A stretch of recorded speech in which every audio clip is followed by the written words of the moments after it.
Hello NEET aspirants. आज हम chemical equilibrium के पीवाईक्यू सॉल्व करना स्टार्ट करने वाले हैं। और अपने पास में जो पीवाईक्यू रहने वाले हैं वो 2000 से लेके 2011 तक के रहने वाले हैं बेटा जी। बहुत अच्छे पीवाईक्यू आए हुए हैं। कुछ क्वेश्चन तो बहुत ही स्ट्रॉन्ग है और इजी वे में है। सारे क्वेश्चन नोट्स से कवर है। यदि किसी के पास में केमिकल इक्विलिब्रियम के नोट्स नहीं हो तो वो मेरे को ज़रूर कमेंट करें, मैं आपको नोट्स प्रोवाइड करवाऊँगा। चलते हैं क्वेश्चंस की ओर।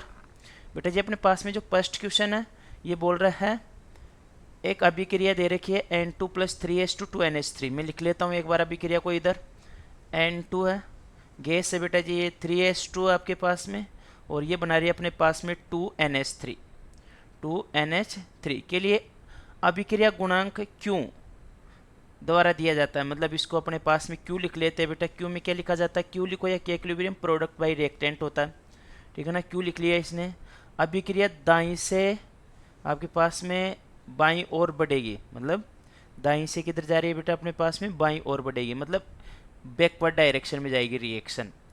तो क्यू और केसी में रिलेशन बताना आपको, क्यू और केसी में रिलेशन बताना है। देखो बेटा कहानी कुछ ऐसे है, मान लो ये आपके पास में जीरो है, यहाँ पे कोई नंबर हो सकता है जहाँ पे के इक्विलिब्रियम आता है, ये के इक्विलिब्रियम से वैल्यू ज़्यादा हो गई आपके पास में, ठीक है। अब ये बोल रहा है आपके पास में अभिक्रिया दाईं से बाईं ओर जा रही है, मतलब अभिक्रिया पश्चिम दिशा में कब जाएगी, जब क्यू है ना आपके पास में वो ज़्यादा हो जाए किससे बेटा, के इक्विलिब्रियम से, तब अभिक्रिया पश्चिम दिशा में जाती है। देखो जब क्यू आपके पास में के इक्विलिब्रियम से ज़्यादा होता है रिएक्शन पश्चिम दिशा में, जब के इक्विलिब्रियम आपके पास में ज़्यादा हो तो रिएक्शन अग्र दिशा में, और के इक्विलिब्रियम और क्यू दोनों बराबर हो जाए तो रिएक्शन साम्य में आ जाती है बेटा। तीन केस बनते हैं इसके अंदर। क्यू ज़्यादा है रिएक्शन पश्चिम दिशा में, पश्चिम दिशा में यानी दाईं से बाईं ओर हो जाएगी, और जब आपके पास में के इक्विलिब्रियम ज़्यादा हो क्यू से तो रिएक्शन अग्र दिशा में यानी बाईं से दाईं ओर हो जाएगी, और जब के इक्विलिब्रियम और क्यू दोनों इक्वल हो तो रिएक्शन साम्य में होती है बेटा जी, है ना। तो कौन सा आंसर आएगा इसके अंदर, अपने पास में फोर्थ वाला आंसर आ जाएगा बेटा। कौन सा जाएगा, फोर्थ वाला आंसर आ जाएगा अपने पास में। ओके, दिख रहे हैं आपको सारी चीज़ें, ठीक है। नेक्स्ट वाला क्वेश्चन अपने पास में अभिक्रिया में एक अभिक्रिया दे रखी है बेटा आपको, इसमें H2 है, प्लस में अपने पास में क्या है I2 है, और ये बना रहा है अपने पास में 2HI में। एक 2 लीटर के फ्लास्क में H2 और I2 प्रत्येक के 0.4 मोल लिए जाते हैं बेटा जी। प्रत्येक के कितने मोल लिए जाते हैं, 0.4। ये 0.4 मोल ले लिया, ये इसके भी 0.4 मोल ले लिए। मान लो देखो t बराबर 0 की बात हो रही है, ये मैं इसकी सांद्रता बना देता हूँ, 2 का भाग देता हूँ बेटा यहाँ पे, ये 2 का भाग दे दिया, क्यों, मोल दिए, आयतन भी दिया आपको, तो सांद्रता बना लिया मैंने। 0.2 गई, ये भी कितनी हो गई, 0.2 गई मेरे पास में। इस टाइम पे HI कितना है, 0 बना है, ठीक है ना। सामने पर HI के 0.5 मोल दे रखे हैं इसने, सामने पर HI के कितने मोल दे रखे हैं, 0.5। तो T इक्विलिब्रियम पे बात करते हैं अपन। देखो 0.2 सांद्रता इसकी, 0.2 सांद्रता इसकी, माइनस में कुछ x होगा सांद्रता से, माइनस में कुछ x सांद्रता, यहाँ से कुछ 2x सांद्रता बनेगी, और उस 2x सांद्रता की वैल्यू 0.5/2 आएगी, क्योंकि इसकी भी तो मोल ही दिए हैं, इसकी भी अपन डिवाइड करेंगे तो मोलरता इसकी भी 0.25 मोलरिटी हो जाएगी बेटा आपके पास में, 2x की वैल्यू, ठीक है। अपने को क्या पूछ रहा है, साम्य अवस्था स्थिरांक, तो यहाँ से अपने को 0.2x की x की वैल्यू आ जाए ना, तो अपन माइनस करेंगे, वैल्यू निकाल लेंगे। तो यहाँ से अपन क्या करने वाले हैं बेटा, 2x इक्वल अपने पास में कितना है, 2x इक्वल अपने पास में 0.25 है, तो x बराबर कितना हो जाएगा, 0.125 हो जाएगा अपने पास में। और इसको माइनस करो, 0.2 माइनस 1, ये पॉइंट के अंदर 0.125 माइनस करोगे तो अपने पास में कितना आएगा बेटा, अप्रोक्स में 0.075 आ जाएगा ये, ठीक है ना। यहाँ से भी 0.2 माइनस में x की वैल्यू माइनस करो, 0.125, यहाँ से बेटा 0.075 हो जाएगा अपने पास में, ये दो वैल्यू हो गई। यहाँ से आपके पास में 2x की वैल्यू है आपके पास में 0.25 मोलरिटी। बेटा प्रोडक्ट बाई रिएक्टेंट करते हैं कैसे, तभी तो आता है आपके पास में, प्रोडक्ट में 0.25 होल स्क्वायर आएगा, क्योंकि 2 से मल्टीप्लाई है रिएक्शन, तो मैं 0.25 को 2 बार लिख देता हूँ, डिवाइड में 0.075 मल्टीप्लाई 0.0 आपके पास में 75 आएगा। इसको सोल्व करना अपने को, है ना। सोल्व करते हैं इसको हम, तो अपने पास में अप्रोक्स देखो यहाँ से बात करें ना, तो 3 जीरो यहाँ से ऊपर चले जाएगी, 3 जीरो यहाँ से, तो 6 जीरो जाएगी, 2 यहाँ से नीचे आएगी, 2 यहाँ से 4 नीचे आएगी, तो 100 ऊपर हो जाएगा। अब काट पीट करें तो 75, ये 3 बार कटेगा, ये भी कितनी बार कटेगा आपके पास में, 3 बार कट जाएगा, यानी मेरे पास में 100/9 हो गया। 100 बटा में कितना आ रहा है बेटा मेरे पास में 9 आ रहा है, और ये इससे 11.1 आंसर आ जाएगा अपने पास में, है ना। नेक्स्ट क्वेश्चन है, अभिक्रिया साम्य के लिए साम्य स्थिरांक K1 तथा K2 निम्नानुसार दिया है। इस अभिक्रिया के लिए आपको K1 दिया है, ये रहा। इस अभिक्रिया के लिए क्या दिया आपको, K2 दिया है। दोनों में रिलेशन पूछा है बेटा। देखो पहली अभिक्रिया है ना, NO यहाँ पे है, ठीक है, इसको इसने प्रोडक्ट में ले गया यार, 2 से मल्टीप्लाई कर दिया, इसका मतलब सारी रिएक्शन को ही रिवर्स किया इसने। तो मैं K2 कैलकुलेट करूँगा तो 1/K1 आएगा, क्योंकि पहली वाली रिएक्शन को इसने रिवर्स किया है, व्युत्क्रम किया है। तो जो पहली वाली रिएक्शन का इक्विलिब्रियम स्थिरांक, इक्विलिब्रियम कांस्टेंट है, वो बटा में आ जाएगा, 1/K1 हो गया। और कितने से मल्टीप्लाई कर रखा है पहली वाली रिएक्शन को, 2 से, तो पावर में 2 भी आएगा आपके पास में। ये वाला रिलेशन किस में दे रखा है भाई, आपके पास में बेटा ऑप्शन नंबर 3 हो जाएगा। कौन सा हो जाएगा, ऑप्शन नंबर 3 हो जाएगा इसके अंदर। नेक्स्ट क्वेश्चन की बात करते हैं। अच्छा क्वेश्चन है, AIPMT 2008 में आया हुआ। AIPMT 2008 में आए हुए सारे क्वेश्चन बहुत अच्छे हैं, जहाँ से भी केमिस्ट्री में क्वेश्चन पूछे ना, सारे अच्छे लेवल के क्वेश्चन पूछे गए हैं, कुछ क्वेश्चन को छोड़ के। तो 2008 के क्वेश्चन तो वेरी करते हैं यार, पूछने लायक क्वेश्चन होते हैं। बात करते हैं इसके अंदर, 2AB2 दे रखा है बेटा रिएक्शन, फिर क्वेश्चन को बाद में पढ़ते हैं, एक बार रिएक्शन लिख देता हूँ मैं। 2AB हो गया, प्लस में अपने पास में B2 हो गया। AB2 गैस के वियोजन साम्य अवस्था को इस प्रकार व्यक्त किया जा सकता है, मतलब ये रिएक्शन लिख सकते हैं अपन 2AB2 को तोड़ने के लिए। वियोजन की कोटि x है तथा ये 1 की तुलना में बहुत कम है। इसका मतलब पता आपको क्या बोल दिया इसने ये बोल दिया आपके पास में, इन फ्यूचर यदि सॉल्यूशन में ना 1 - x आता है आपके पास में, या बेटा आपके पास में कितना आता है 1 + x आता है, तो उसको आप अप्रोक्स a की मान लो, ये बोल दिया इसने इनडायरेक्टली। यह व्यंजन जो वियोजन की कोटि का साम्य स्थिरांक Kp तथा कुल दाब P के साथ संबंध होगा। देखो बात करें ना यहाँ से अपन, तो अपने पास में क्या हो जाएगा बेटा, इसके मैं 1 मोल मान लेता हूँ, ठीक है। यहाँ से माइनस हो रहा अपने पास में x, इसने खुद ने बोला है कि आपके पास में x वियोजन की कोटि है, तो अपन 2x को ही x मानेंगे। यहाँ पे ये x हो गया, तो ये x/2 हो जाएगा। क्वेश्चन ने बोला, ये ध्यान रखना, इसको 2x मत लिख देना कि सर ने बोला है यहाँ 2x है तो यहाँ भी 2x, नहीं बेटा, उसने खुद ने बोल दिया x मानो, तो x मान लिया, जहाँ x मानना तो वहाँ पे x/2 कर दिया अपन ने, है ना। यहाँ से अपने पास में टोटल मोल कितने हो जाएंगे, कुल मोल हो जाएंगे अपने पास में बेटा जी, ये हो गए अपने पास में 1 हो गया, -x और प्लस में x हो गया आपके पास में, प्लस में अपने पास में x/2 आ गया, ये तो कट जाएगा, तो 1 प्लस में 0.5x हो जाएगा, यह आ जाएगा अपने पास में कुल मोल, ठीक है। अब अपन Kp की लिखेंगे ना, तो क्या लिखना पड़ता है बेटा, अपने पास में डॉल्टन के अनुसार मोल फ्रैक्शन गुणा में आपके पास में क्या हो जाता है बेटा, P पार्शियल प्रेशर लिखते हैं, आंशिक दाब, तो x हो जाता है, और P टोटल लिखते हैं, सबका ये लिखेंगे।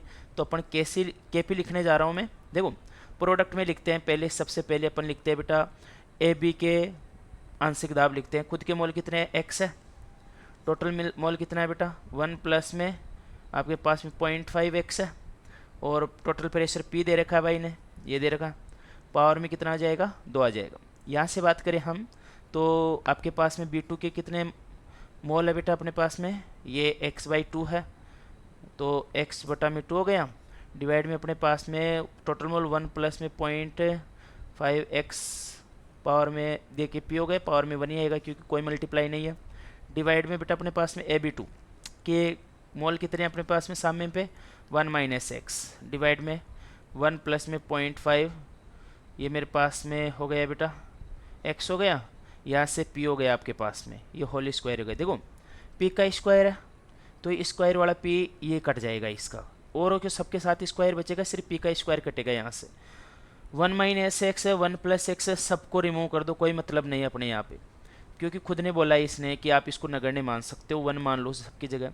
x² ऊपर बचेगा, यहाँ पे आपके पास में बेटा गुणा में आपके पास में xp बच रहा है, डिवाइड में अपने पास में 2 ही बचेगा, ये सब 1 1 हो गए बेटा आपके पास में 2 बचेगा, बस सबको 1 कर दिया मैंने। तो अपने पास में क्या हो गया, शायद दिखेगा नहीं आपको, मैं इधर लिखता हूँ इसको, तो Kp बराबर अपने पास में x³ डिवाइड में 2 हो गया, 2 को इधर भेजो, तो 2 Kp हो जाएगा आपके पास में, और बटा में आपके पास में P आ जाएगा, और पावर में 1/3 लग जाएगा, जो x की पावर में है वो यहाँ पे घनमूल बन जाएगा, x की वैल्यू आ गई बेटा मेरे पास में, ऑप्शन नंबर कौन सा है, फोर्थ वाला आंसर आ जाएगा इसका, है ना। नेक्स्ट क्वेश्चन की बात करते हैं। अपने पास में एक रिएक्शन दी गई है बेटा, FeOH3 Fe+3 प्लस में 3OH माइनस। यदि OH माइनस आयनों की सांद्रता 1/4 गुना कर दी जाए, कम कर दी जाए, तो साम्य अवस्था में Fe+3 आयन की सांद्रता कितने गुना बढ़ा दी जाए। देखो इन दोनों से कैलकुलेट करना होता है। इन दोनों की जो वैल्यू किसी एक की वजह से चेंज हो रहा है ना, उसको दूसरी की वजह से नेगलेक्ट करना होता है, ठीक है। मैं यहाँ पे लिखता हूँ अपने पास में सांद्रता कितने गुना कर देनी चाहिए, ठीक है। मैं लिखता हूँ यहाँ पे अपने पास में, जैसे आर की फॉर्म में ये क्या लिख लिया बेटा, यहाँ से अपने पास में क्या हो जाएगा, Fe हो जाएगा प्लस में 3 पावर में 1, और यहाँ पे बेटा आपके पास में OH माइनस पावर में 3 हो जाएगा। वैल्यू पुट करते इसने कितनी दी है, 1/4 कर रहा है OH माइनस की। देखो R बराबर बेटा आपके पास में OH माइनस के अंदर था 1/4 करेगा, पावर में 3 करेगा, तो ये आपके पास में 1/16 हो जाएगी। कितनी हो गई, 1/64 हो जाएगी आपके पास में। अब मेरे को Fe+3 की सांद्रता में इतना चेंज करना है कि ये 64 को काट दे, तो मेरे पास में कोई ऑप्शन ही नहीं है भाई, पावर वगैरह हो जाएगा। तो मैं यहाँ पे फेरस की सांद्रता बेटा 64 ही रखने की कोशिश करूँगा। पावर में 1 ही आएगा तो 64 से अपने पास में क्या हो जाएगा, ये बात करें ये 64 रख दूंगा ना, तो अपने पास में 64 की पावर में 1, तो ये 64 से 64 कट जाएगा। पहले वैल्यू 1 आ रहा था, अब भी वैल्यू 1 ही आ गया अपने पास में। तो जो एक की वजह से चेंज आया है ना, उसको दूसरी की वजह से नेगलेक्ट करना होता है। तो यहाँ से अपन ने देखो OH माइनस की सांद्रता को 1/4 गुना करने की वजह से 1/64 हो गया था, तो मैंने फेरस की सांद्रता को 64 गुना कर दिया, तो 64 से 64 कट गया। तो अपने पास में जो पहले वैल्यू थी ना, पहले के अकॉर्डिंग अपने पास में वैल्यू सेट हो जाएगी आपके पास में, सब नेगलेक्ट हो जाएंगे। यहाँ पे Fe+3 बच जाएगा, यहाँ पे OH माइनस बच जाएगा, ठीक है।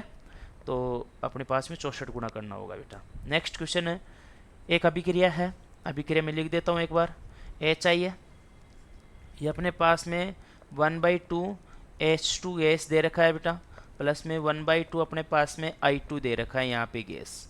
साम्य अवस्था स्थिरांक का मान 8 दिया है भाई आपको, K से इसका मान आपको कितना दे दिया, 8 दे दिया। दूसरी अभिक्रिया, इसके लिए साम्य अवस्था स्थिरांक पूछ रहा है।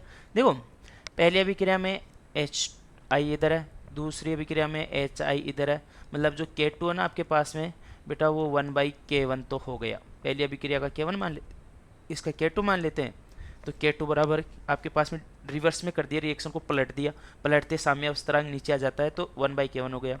यहाँ पे 1 से मल्टीप्लाई, यहाँ पे कितने से 2 है, इसका मतलब रिएक्शन को 2 से गुना किया है, तो पावर में आपके पास में 2 भी आएगा, ठीक है।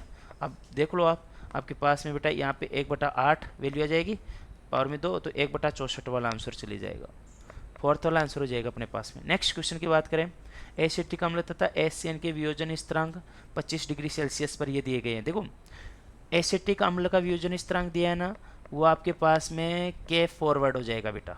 देखो इधर ही तो रहा है एसिटिक अम्ल का वियोजन, और HCN का वियोजन स्थिरांक दिया ना, वो K बैकवर्ड हो जाएगा, क्योंकि HCN का वियोजन आपके पास में बैकवर्ड रिएक्शन में हो रहा है, तो ये K फॉरवर्ड हो गया, ये क्या हो जाएगा, K बैकवर्ड। बात करें K फॉरवर्ड की वैल्यू, अपने पास में K इक्विलिब्रियम बराबर क्या होता है, K फॉरवर्ड बटा में क्या होता है, K बैकवर्ड।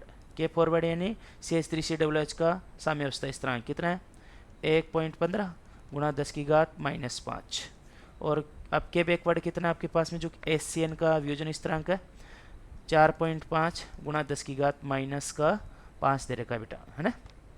इनको काटेंगे तो भाई पॉइंट से पॉइंट कट जाएगा, 15 से 45 3 बार कटेगा, 1/3 गुणा 10⁻10 आ गया मेरे पास में, है सही है, नहीं ये कट जाएगा क्या है, प्लस, अच्छा 10 दे रखा है नीचे, ऊपर जाएगा तो प्लस का 5 बचेगा आपके पास में, कितना बचेगा, प्लस का 5 बचेगा। अब मैं ऐसे लिख लूँ 10 गुणा 10⁻4 बटा में 3 हो जाएगा, तो 3.33 गुणा 10⁻4 आंसर आ जाएगा अपने पास में, तो पहला आ जाएगा बेटा जिसके अंदर।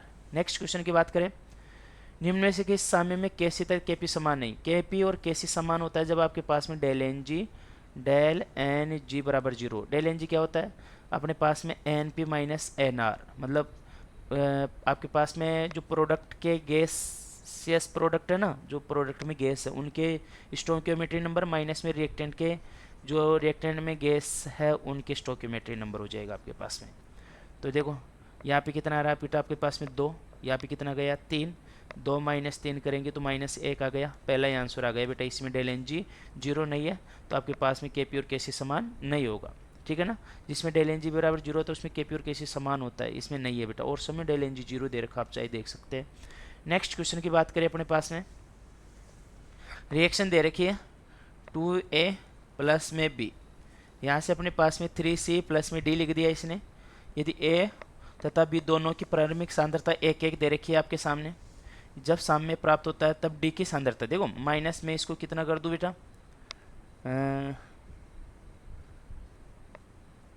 माइनस का अपने पास में 2x हो गया, इसको x कर देता हूँ, ये 3x बन जाएगा, ये x बन जाएगा, और सामने पे x की वैल्यू 0.25, अपनी तरफ से x है, क्वेश्चन की तरफ से 0.25 आ गया।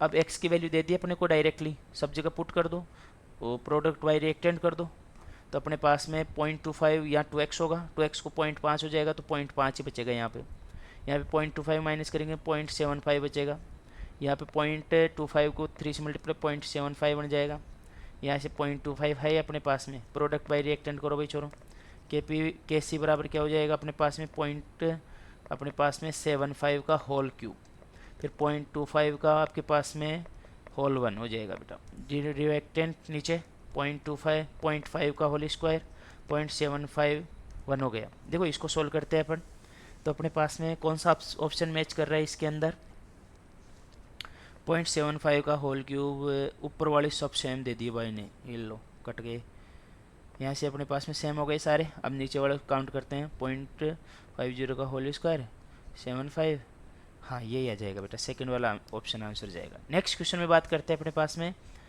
ले चटलियर प्रिंसिपल का क्वेश्चन हो गया कि शून्य है, डेल एस शून्य है तो किसी भी क्या फ़र्क पड़ेगा चीज़ों पे, देखते हैं x2 + 4y2 से 2xy हो गया।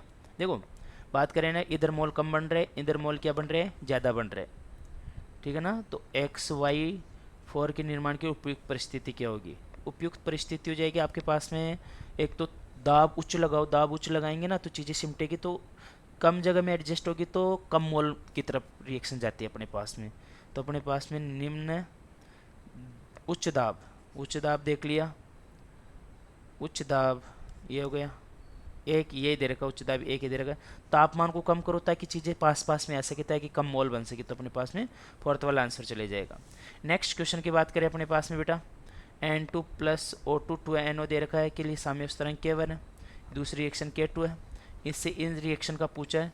ऐसे देखो दोनों रिएक्शन को क्या करना पड़ रहा है ताकि तीसरी रिएक्शन बन रही है, पहली रिएक्शन का कोई ढूंढो जो मैच कर रहा है तीसरी रिएक्शन में, NO नहीं है और N2 ये रहा, यहाँ पे N2 ये रहा, या रिएक्टेंट में है, यहाँ पे किस में है, प्रोडक्ट में, मतलब K1 हो जाएगा, यहाँ 1 से गुणा हो रहा है, यहाँ आधे से गुणा हो रहा है, मतलब पावर में आपके पास में 1/2 आ जाएगा, ठीक है ना। अब दूसरी रिएक्शन को कोई मैच करो, 2NO NO, बस इसने वैल्यू सही रख दी, मतलब रिएक्शन को रिवर्स नहीं किया है ना यार, ये 2NO2 इधर है, NO2 है, ये NO2 है, देखो 2 से गुना हो रहा है, इसको पलट दिया दूसरी रिएक्शन को भी इसने, इसका मतलब इसका भी के नीचे आएगा आपके पास में, और ये 2 से गुना है, ये इसका 2 से गुना तो वो भी उठा दिया इसने, यानी इसको भी पावर में 1/2 आएगा आपके पास में। तो ऐसा ऑप्शन कौन सा है भाई, थर्ड वाला जाएगा। ऑल द बेस्ट बेटा जी, करते रहो, नेक्स्ट वाला वीडियो भी अपलोड होने वाला है, सारे केमिकल इक्विलिब्रियम के क्वेश्चन सोल्व करना। कोई भी डाउट हो, कोई भी आपको लगे नहीं यार कि मेरे को ये बात समझ में नहीं आई, तो मेरे से ज़रूर पूछिए, मैं आपको ज़रूर सजेस्ट करूँगा बहुत सारी चीज़ें। ऑल द बेस्ट, पढ़ते रहो।